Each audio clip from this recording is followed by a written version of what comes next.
बिस्मिल्लाहिर्रहमानिर्रहीम। अस्सलाम वालेकुम viewers, welcome to my YouTube channel. जैसा कि आपको पता है कि हमने AFNS इंटरव्यू सेशन 10 अक्टूबर से स्टार्ट करना था, तो फाइनली आज हमारा सेशन स्टार्ट होने जा रहा है और इसकी आज पहली वीडियो और पहला लेक्चर है।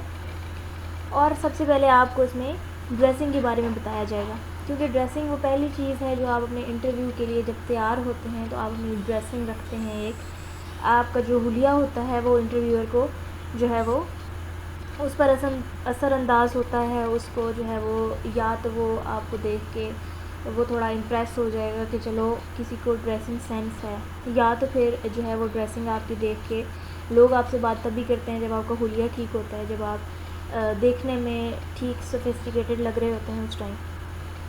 देन कि ड्रेसिंग जो है वो बहुत इंपॉर्टेंट चीज़ होती है इंटरव्यू की, कि आप कंफर्टेबल हों, आपको जो है वो नहाए धोए अच्छे लग रहे हों, तो ये आप खुद बेहतर समझते हैं कि ड्रेसिंग की कितनी अहमियत होती है। तो सबसे पहले हम देखेंगे कि हमें अपनी ड्रेसिंग सेट कैसे करनी है इंटरव्यू के लिए। Dressing can be categorized in 2 ways. पहला, keep a dressing which is comfortable for you and suits your personality. दूसरा, wear a decent dress suitable for your interview. अब इसमें दोनों पॉइंट्स को मैं बारी बारी समझाऊंगी, एक्सप्लेन करूंगी। पहला ये कि आप ऐसी ड्रेसिंग रखें जो आपको कंफर्टेबल करती हो और आपकी पर्सनैलिटी से सूट करती हो। अब वो वाली जो ड्रेसिंग आपको कंफर्टेबल करती है वो खुद ब खुद नेचुरली आपकी पर्सनैलिटी को सूट भी करने लगती है। फॉर एग्ज़ाम्पल, आप नॉर्मली ड्रेसिंग करते हो, फॉर एग्ज़ाम्पल आप नॉर्मल लाइफ में शलवार कमीज़ पहनते हैं, चलिए जीन्स शर्ट पहनते हैं, जो भी पहनते हैं वो आप उसमें कंफर्टेबल होते हो, आप अपना इजीली अपने काम कर सकते हो, आप इजीली दूसरे से बात कर सकते हो। उस ड्रेसिंग में आपको ये फ़ील नहीं हो रहा होता कि आप इसमें अनकंफर्टेबल हो, आपको कुछ अच्छा नहीं लग रहा है इस ड्रेस में, या जो है वो एक इंसान की एक हिस्स होती है कि उसको बता रही होती है कि मुझे ये ड्रेस मतलब मुझ पे सूट नहीं कर रहा, या फिर लोगों के जेस्चर्स मुझे बता रहे हैं कि मुझे ये ड्रेस सूट नहीं कर रहा। तो आपने ऐसा ड्रेस पहनना है जो आप हमेशा से पहनते आए हैं, जिसके साथ आप बहुत दफ़ा डील कर चुके हैं, और जो ड्रेस जो है वो आपकी पर्सनैलिटी का हिस्सा रहा है पहले। दूसरा ये है कि डिसेंट ड्रेस किस तरह पहनना है। वो ड्रेस जो कि आपकी सोसाइटी में एक्सेप्टेबल हो, ठीक है, आपकी सोसाइटी में एक्सेप्टेबल हो, आपको सोसाइटी में जो है वो आपकी एक इज़्ज़त होती हो उस ड्रेस की, जिस ड्रेस की, वो वाला ड्रेस आप पहन के। जैसे पाकिस्तान में एक्सेप्टेबल ड्रेस शलवार कमीज़ होता है, तो ये वाला जो ड्रेस है ये आप पहन के जा सकते हैं फॉर इंटरव्यू। अब लड़कों के लिए तो कोई मसला नहीं है कि उनका जो ड्रेस होता है वो वही होता है कि उन्हें 3 पीस सूट पहन के जाना होता है, जो कि आम तौर पे वही पहन के जाते हैं, और जो है वो उनको ड्रेसिंग का इतना मसला नहीं होता, लेकिन लड़कियों का होता है।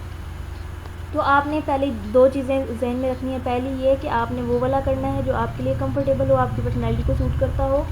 दूसरा ये कि जो इंटरव्यू के लिए सूटेबल वो वाला होता है जो सोसाइटी में एक्सेप्टेबल होता है, जो है वो उनको देख के आपको झटका ना लग जाए कि ये कैसा ड्रेस पहन के आ गई हैं, तो आप वो वाला ड्रेस अपना रखें। और मोस्टली मैं डिसेंट ड्रेस के लिए यही कहूँगी कि शलवार कमीज़ और दुपट्टा आपके पास होना चाहिए, चाहे आप सर पे करें चाहे आप गले में डालें, बस। अच्छा, if you wear a baya, must wear it on the interview day, but veil is not allowed.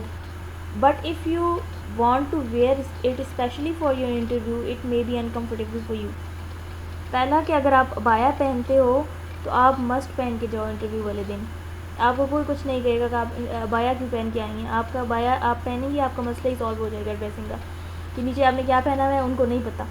ना ही वो आपको जो है वो अबाया उतारने के लिए बोलेंगे कि आप जो है वो जब आप एंटर होंगे कि आप अबाया नहीं पहन के आ सकते।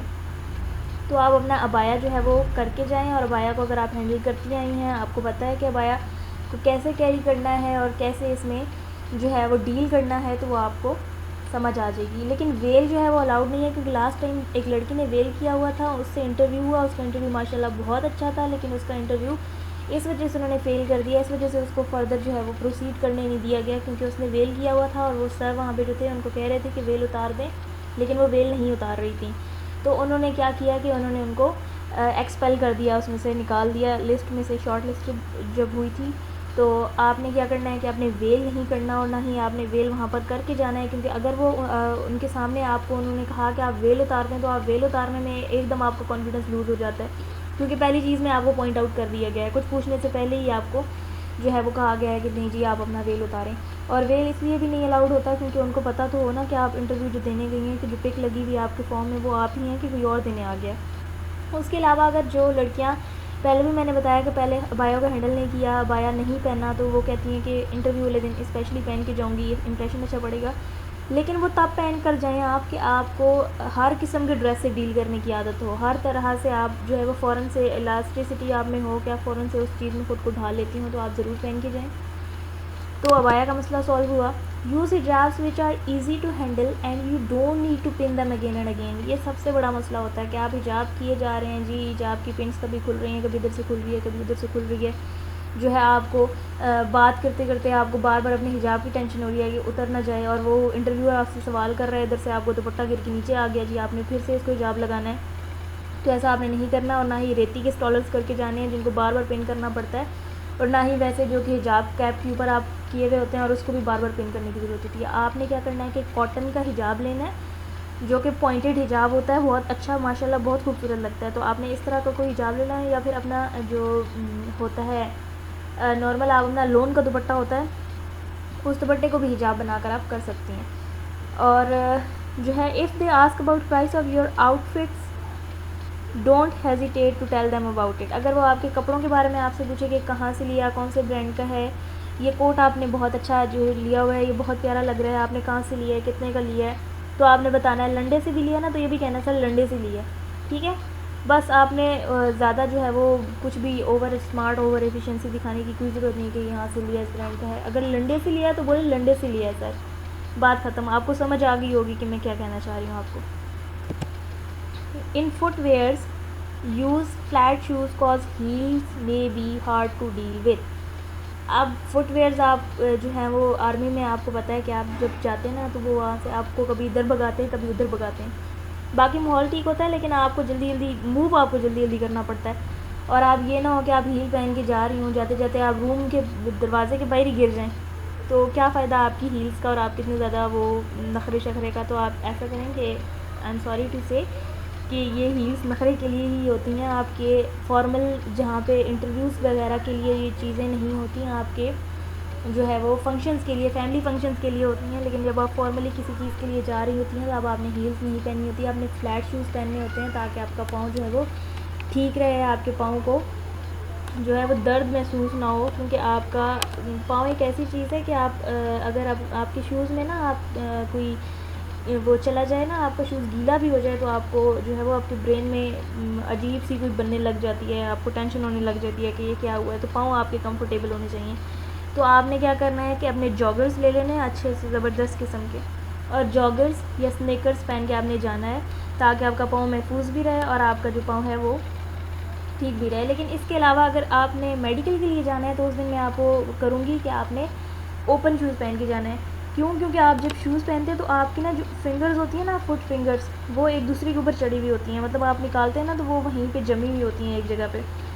जैसे आपको एक दफ़ा वो पाँव निकालने के बाद ना उनको थोड़ा मूव करने में मुश्किल होती है। लेकिन आपने ओपन शूज़ इसलिए पहन के जाने हैं जिसमें आपकी फ़िंगर जो है वो थोड़ी खुली हुई हों, ताकि वहाँ पे जब वो चेक करते हैं तो वो कहते हैं ये फ़िंगर इसी के ऊपर, यहाँ पे ये फ़िंगर दूसरी फ़िंगर के ऊपर ही चढ़ी रहती है या ऐसी है। तो आप उसमें कन्फ्यूज़ हो जाते हैं कि हाय अल्लाह, मैंने तो कभी देखा ही नहीं कि मेरी फ़िंगर ऐसे रहती भी है कि नहीं रहती।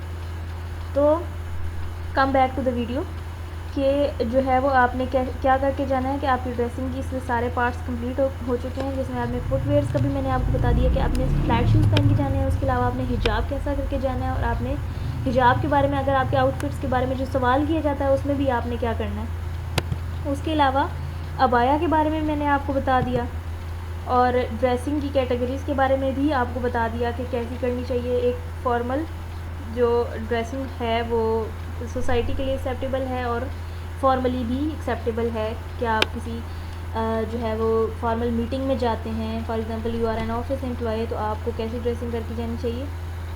उसके अलावा आपकी पर्सनैलिटी को सूटेबल और कंफर्टेबल ड्रेसिंग। ओके, सो ये थी आज की वीडियो जिसके अंदर मैंने आपकी ड्रेसिंग को जो है वो सारे डाउट्स क्लियर कर दिए हैं। लेकिन इसके अलावा भी अगर आपको कोई डाउट होता है तो आप कमेंट्स में भी लिख सकते हैं। इसके अलावा व्हाट्सएप ग्रुप में भी आप जो है वो सवाल कर सकते हैं, इंशाल्लाह ग्रुप ओपन हो जाएगा। सो नंबर नोट कर लीजिए जो कि मेरे व्हाट्सएप का नंबर है, जहाँ से आप मैसेज करके ग्रुप में एंटर हो सकती हैं। 03308888312। 4 टाइम्स 8 है।